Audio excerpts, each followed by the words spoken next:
Hey guys, I am just making a little video here because I have taken 3 of the protein ball recipes that we have posted and combined them to make my own for my kids that are safe to take for school. So I'm going to start with the first ingredient, which is 1.5 cups of old-fashioned rolled oats, whatever you happen to have. So I've pre-measured out all my ingredients in case you're wondering.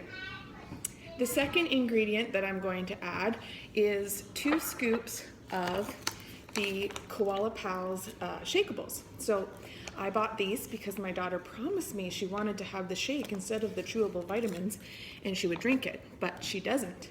And so I want to use it as an ingredient in her snacks, which by the way, she ate these like nobody's business last week when I made them. So there's 2 scoops of the Koala Pals shakeables in here. Awesome. And then I added a teaspoon of cinnamon. Whatever you have around the house, everybody has cinnamon. I added, and this is a bit of a mixture here, 1 tablespoon of flaxseed as well as 1 tablespoon of chia seed. Again, just what I had around the house.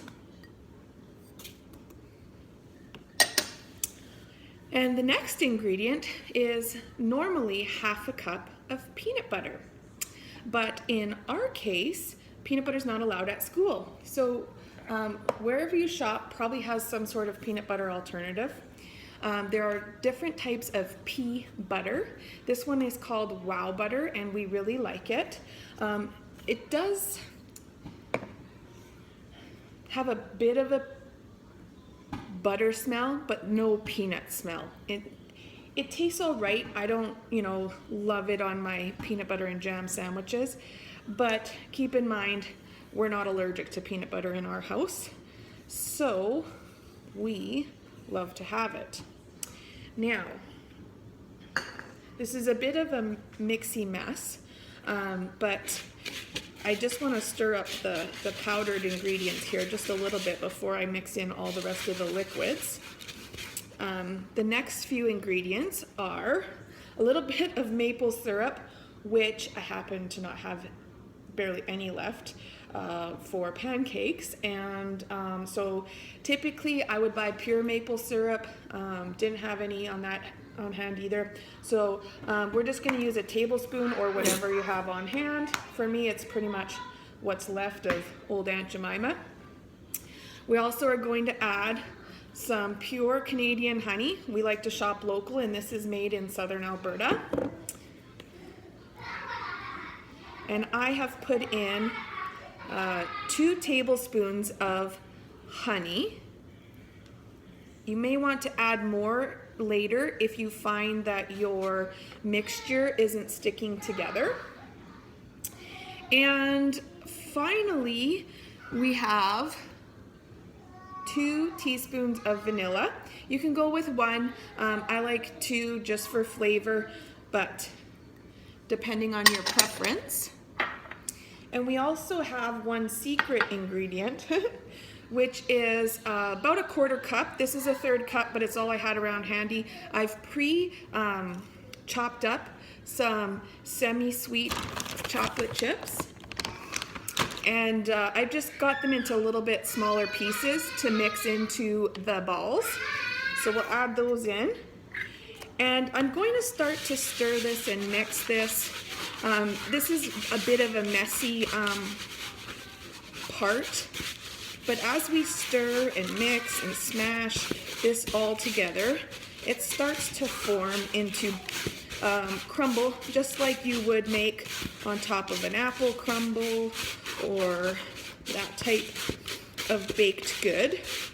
And the next part and the final ingredient really is just water. Now, some of the recipes I've recommended anywhere between 3 to 5 tablespoons of water. So I like to just have my water on hand and add as necessary until I get the right consistency so that it starts to stick together with all the ingredients, but not to the point where it's a little too mushy, because we still want that crumbled texture.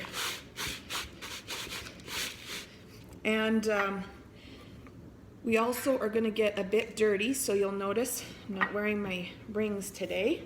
Pull up my sleeves and start mixing with your hands, just because that really starts to form the shape that we're looking for, and it allows us to mix all the ingredients together. So before I add any more water, I'm just going to show you guys kind of what it looks like. It's very crumbly, but it's quite sticky. But when I squeeze it, I can form it into a ball nicely. So I would say that I am probably ready to start making the protein balls out of this. And so I'm just going to take a chunk.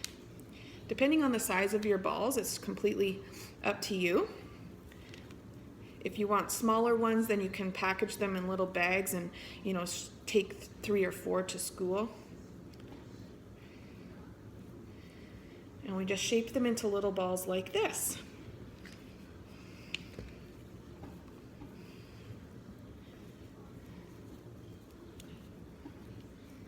All right, so the final step after we make all of our little balls is to just refrigerate them for about 30 minutes, and then you're good to go to eat them.